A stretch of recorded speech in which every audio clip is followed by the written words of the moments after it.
I've noticed that for whatever reason, the storylines of the most popular novels and movies always involve an individual pitted against their surroundings. In other words, someone who feels like they don't fit in, or alienation. A person who is frustrated and isolated from the dead fish following the stream, the other sheep around them who have yet to wake up the same way they as a character have. Surprisingly, this setup seems even more common to me than your typical Romeo and Juliet narrative of romance. And perhaps that's because it's an idea everyone can relate to. Everyone can identify with the character who's labeled as that weirdo or the outsider.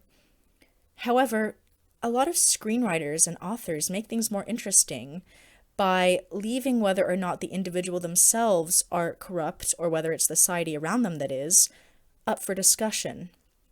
Maybe the so called weirdo isn't sure whether they're crazy themselves or if it's everyone else who's blind. It's often easy to assume that the character has lost their minds, though, because in these stories, the person often reacts negatively, destructively, as if out of distress when they find out that the truth of their individualism is revealed, finding out that they're not like everyone else and they don't see the world in the same way. Grieving the loss of what they previously knew to be true also plays a part.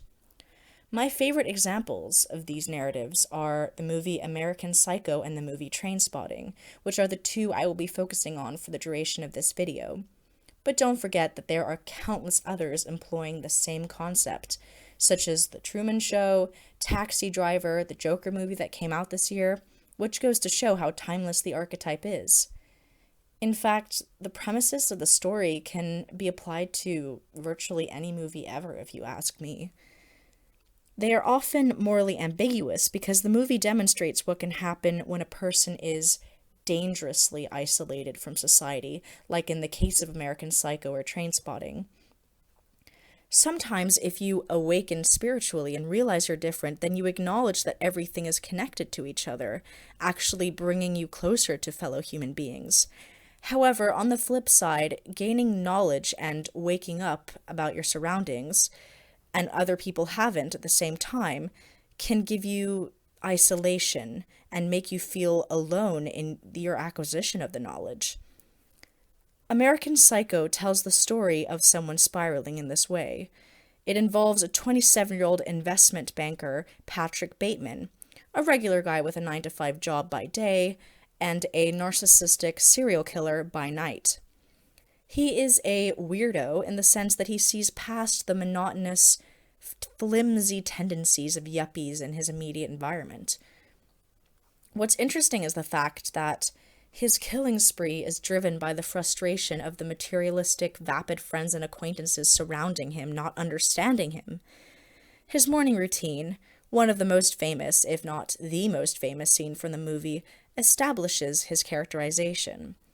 He engages in all the typical, superficial, unfulfilling activities society has taught him to, such as doing 1,000 stomach crunches to stay fit, watching porn, indulging in high-end skin products, creating a presentable business card that will win over his friends' reputations.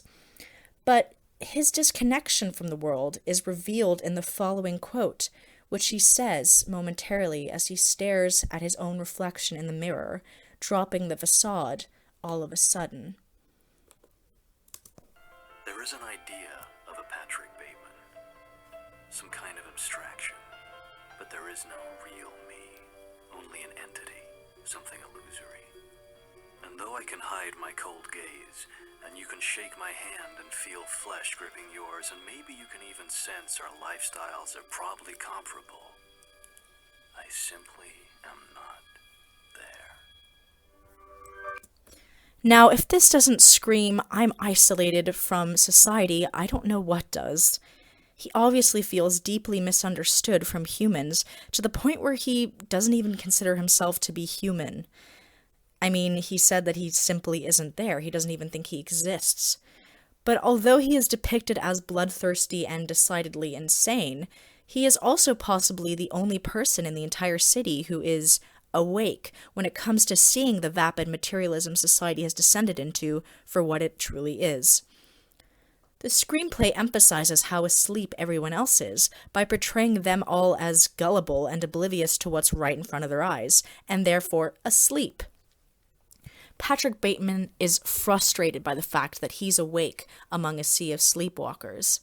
They are all so caught up in their own meaningless surface-level appearances, such as what clothes they wear, what restaurant they manage to snag dinner reservations at, that they refuse to notice Patrick Bateman wandering around with a white sheet that has a huge bloodstain on it, even though it does look suspicious.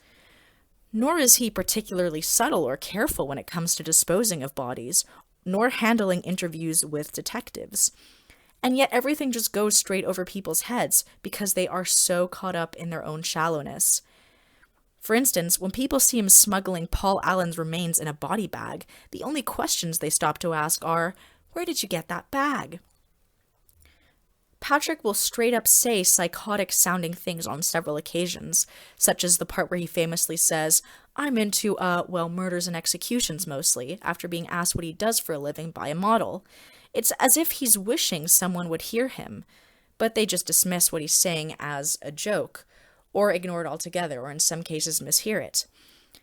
At first he appears to revel in the power that this unique awareness he has gives him over others, since this means he can exploit them more easily, mold them as he wishes, get away with anything to the point where he feels invincible and he's playing God. But eventually he seems to be craving some sort of mutual recognition and connection. By the end of the movie, he wants to be caught. He wants the attention. He wants the reassurance and some semblance of control, as he calls up his lawyer and confesses, "I killed a lot of people. I killed a woman with a chainsaw," calling himself a sick man while sobbing. He is reaching out for connection to feel less alone. He is tired of the isolation that his killing and awareness brings. It almost feels as though he's so inhuman and so disconnected from reality, he wants to shake the sleeping people violently, crack their heads open, make them bleed, literally, because at least it's a confirmation that something is real, something is tangible and alive inside of them. He would be able to feel something, albeit a rather brief gratification and the emotions that come with killing another person. And yet, society continues to overlook him, the final line of the entire movie being him saying that his confession has meant nothing. One scene that stood out to me was one where a prostitute and his friend are busy getting drunk on a couch, and meanwhile, Patrick is standing there, away from them, playing the Whitney Houston song "The Greatest Love of All," transfixed by the music in his own world. He then says the following words, quote, "The Greatest Love of All is one of the best, most powerful songs ever written about self-preservation, dignity," end quote. A lot of people interpret this quote to be a further depiction of the character's intense narcissism, but I think that above all, it illustrates his loneliness and his isolation from potential romantic partners and everyone in general.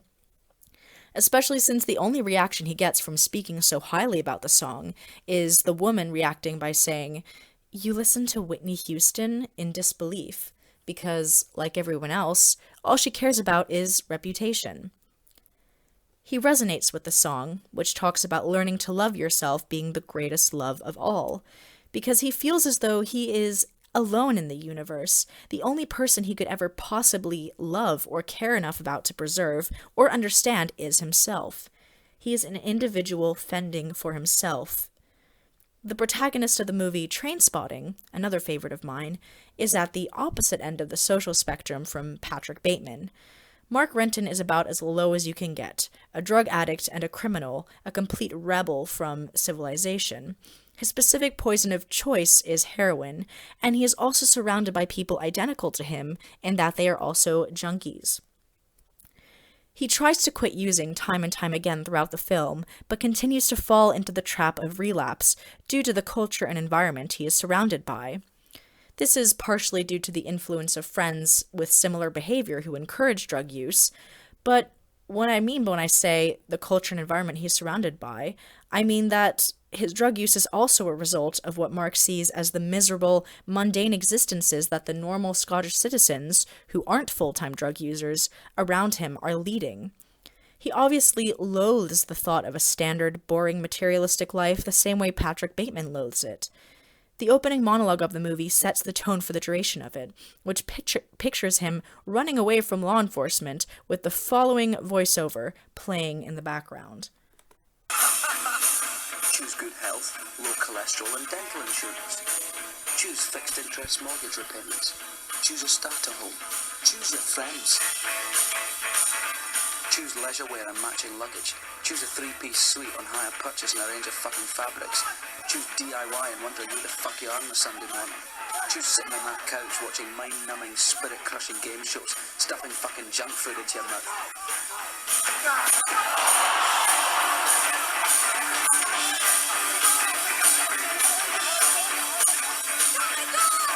Choose rotting away at the end of it all, pissing your last in a miserable home, nothing more than an embarrassment to the selfish, fucked up brats that you've spawned to replace yourselves. Choose your future. Choose life.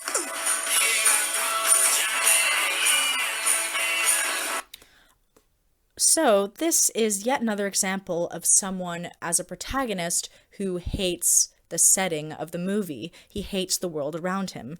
Clearly, Mark doesn't want to opt for the normal life, the mindless consumerism, the 9-to-5 job, the washing machines, etc. But he believes the only alternative escape is by escaping reality through drugs, mentally. He ends up betraying his friendships in the final movie scene, which really goes to show his moral corruption, when he swears to clean up his act and quit drugs for good, meanwhile stealing their share of the money that they had gotten in a cocaine deal. Both movie storylines are instances of characters knowing that something is inherently wrong with the fabric of civilization. However, they go about the wrong way of dealing with it. They are looking for answers in the wrong place. Mark turns to drugs, while Patrick turns to murder. Both seem to be battling some form of addiction, and addiction is something basically any viewer can relate to. Perhaps we have all resorted to our own temporary fixes and distractions the way those protagonists have, because we want to escape our own surroundings. All the best movies, though fictional, contain some layer of truth and at least relatability or identification with the audience. Media and entertainment around us include hidden messages, and they are hidden in plain sight.